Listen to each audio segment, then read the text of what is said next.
"2023 presidency is not about ethnicity, but fairness to others," Per Adebanjo declared at Obi Ibadan campaign rally.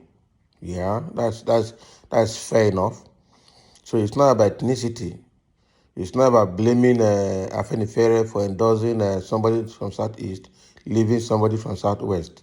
So what he's saying is about fairness to others and not about ethnicity. And that is what another statesman is meant to do.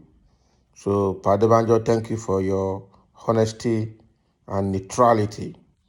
Let's see what he has to say more to expatiate this one.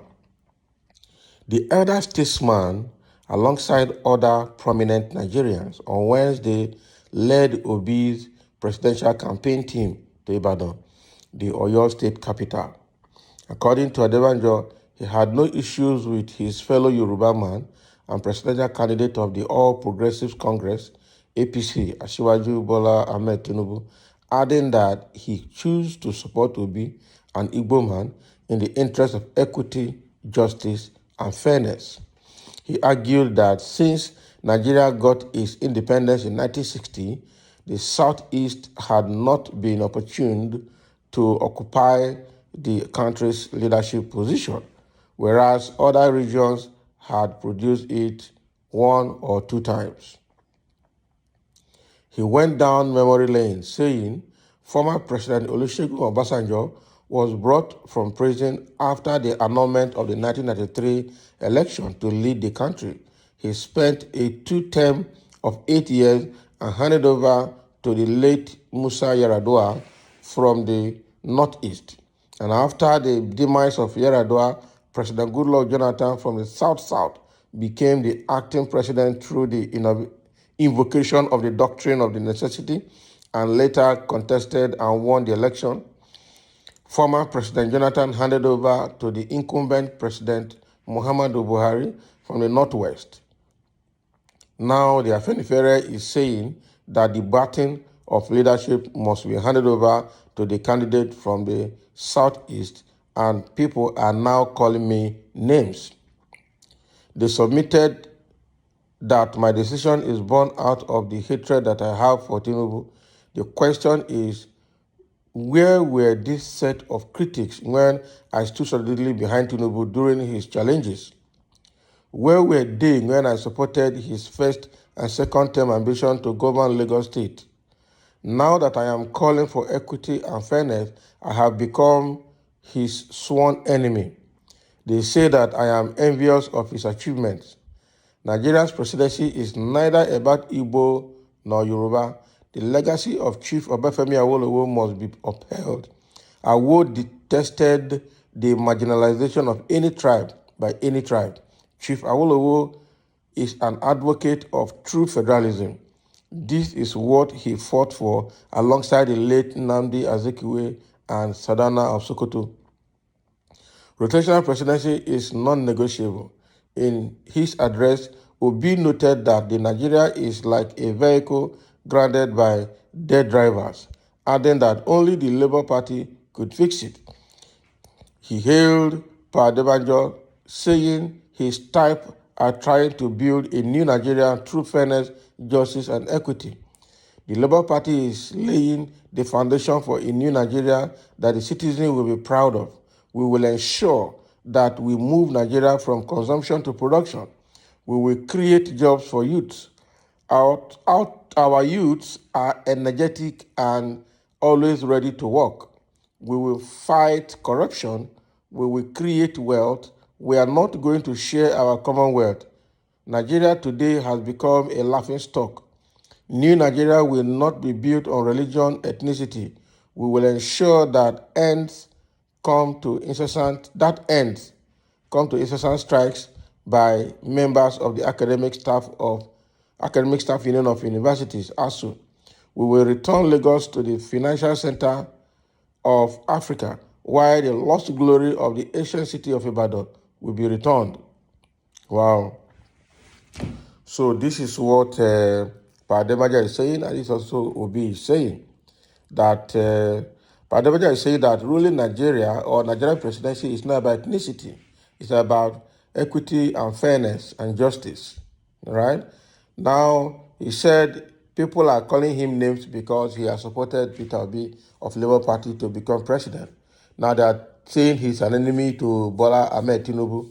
But they forgot that when Bola Ahmed Tinubu wanted to be governor of Lagos State, it was himself that stood by him to make sure that he became the governor of Lagos State for 2 terms. All right? They didn't look at that. So he's also saying that the legacy of Obafemi Awolowo must be upheld. And when Obafemi Awolowo was alive, both himself, Sardauna of Sokoto, and Chief Nnamdi Azikiwe, they fought for equity, justice, and fairness. And they upheld it until they died. And that legacy must be upheld. And that is what he is trying to do. Right? And that's good enough from an elder statesman. So and that's exactly said what he has done. So supporting Peter Obi is about equity, justice, and fairness. That he went at the memory lane to also explain that, right from 1999, the Yoruba man Obasanjo took over power from prison when he was imprisoned by the military regime, all right? And then he stood there for 8 years, handed over to Musa Yar'Adua, who then passed on and then handed over the baton to Goodluck Jonathan. Then from Goodluck Jonathan, he came back again to the north, who is now Muhammadu Buhari.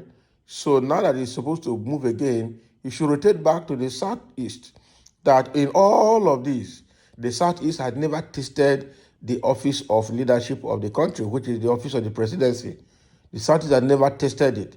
It's been circulating between the South West, the Northeast, Northwest, and then South because of Goodluck Jonathan. Otherwise, Goodluck Jonathan, nobody would have tested it in South as well. You see? So what he's saying is that where is fairness if we deny the Southeast that opportunity now? Where is the fairness? Have we even tested them to confirm that they can't rule this country? The Hausas and the Fulanis just claim that the Igbo man cannot rule this country. It does not have what it takes to rule this country. Have you tested them to see whether they will not be able to rule the country? So now that we've gotten a credible person, most credible among all the contestants, why not allow them? Why not test them? All right. So Peter Obi also responded by appreciating Adebanjo for his fairness, for his position. That is what another statesman should be doing. So he said that is a very good one, and they promised to build a new Nigeria where everybody will be included. There will be inclusive government. He said it should be the new Nigeria will be a Nigeria where ASU will end their strike, where corruption will end. They will create wealth. The commonwealth of Nigeria will not be shared by a few. It will be invested to make Nigeria a better place for everybody, and then change Nigeria from consumption to production. All right. That is what Peter Obi is promising during that Ibadan rally. And it's actually fantastic. He also said that they will restore Lagos as the largest economy in Africa, and then they will also restore the glory of the ancient city of Ibadan as well. So all of these are the promises that the Labour Party presidential flag bearer made during the Labour Party campaign at Ibadan. And this is a very good one. This is a very fair one.